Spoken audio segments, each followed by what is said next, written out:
OK, now for a car that really is hardcore. Yeah, this was one of the first cars that brought serious power to the people. Here's the first TV test of the new Subaru Impreza STi WRX. The new Impreza hasn't got off to the best of starts.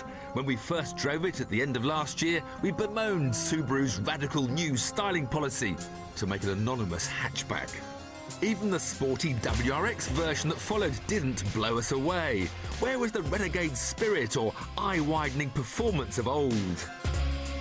Hopefully, this will change things.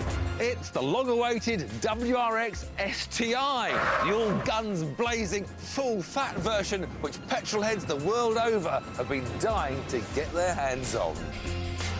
Now the anonymous hatchback has some special stage styling to grab your attention by the lapels. And once it's got you in its grip, it shouts another reason to pay attention: the price.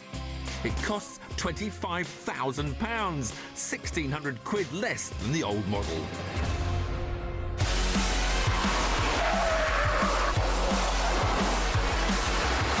It's also slightly lighter, but strangely, the 2.5-litre turbo engine isn't as thrilling as you'd expect a 155-mile-an-hour car to be. It just doesn't seem to have the 300 horsepower that was promised. Open the throttle and not much really happens until you're up in the higher rev band, and it's just not going anywhere. Turn into a corner, you've got quite a bit of body roll followed by understeer, and then, oh, in comes all the stability controls and takes that away from you. In standard form, the car is pretty tame. But the STi comes with a set of controls that let you unleash the beast within. For starters, you'll want the so-called Sport Sharp mode. And all of a sudden, your turbo's kicking in, the torque is maximised, and you've finally got the engine performance you're expecting. And now, you can understand how this Subaru gets to 60 in just 4.8 seconds.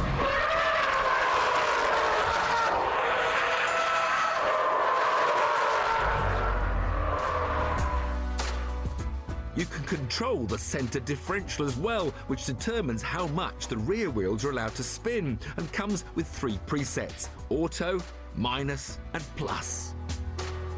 To really test it properly and find out whether the STi has regained the Impreza's rally car cred, or if it's just a gimmick that doesn't really work, we're going to have to get wet.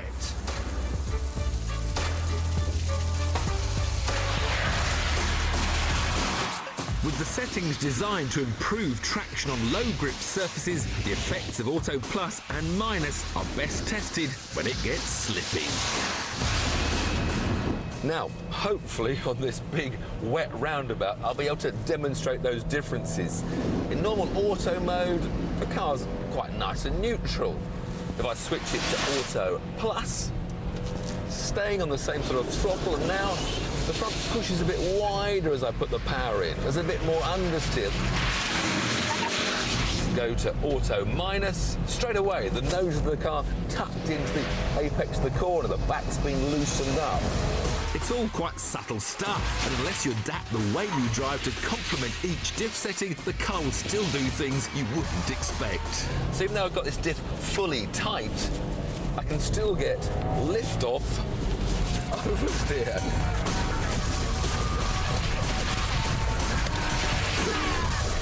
Not quite the four-wheel drive grip you'd hope for. So, as I said, it doesn't really affect the handling that much. This is all very much a bit of understeer here, a bit of differential there, and then a bit of oversteer there, and then you're that way. It's actually quite hard to be consistent with this system, sideways one way and sideways the other. It's hard work, I tell you. You think this is easy.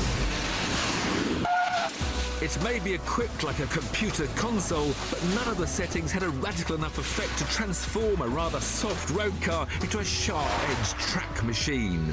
This latest Impreza has yet to reach the exciting heights of its iconic predecessor. That car's main rival still is the Mitsubishi Evo, currently in number 10 guise, Yeah. which has got very similar performance, but costs £5 more. Yeah, I mean, I'm not sure where you stand on whether Subarus are awesome or a little bit tacky, but that remains one of the few cars where you can get you and your family from 0 to 60 miles an hour in under 5 seconds, and all of that for under 25 grand. It's a pretty serious bit machine.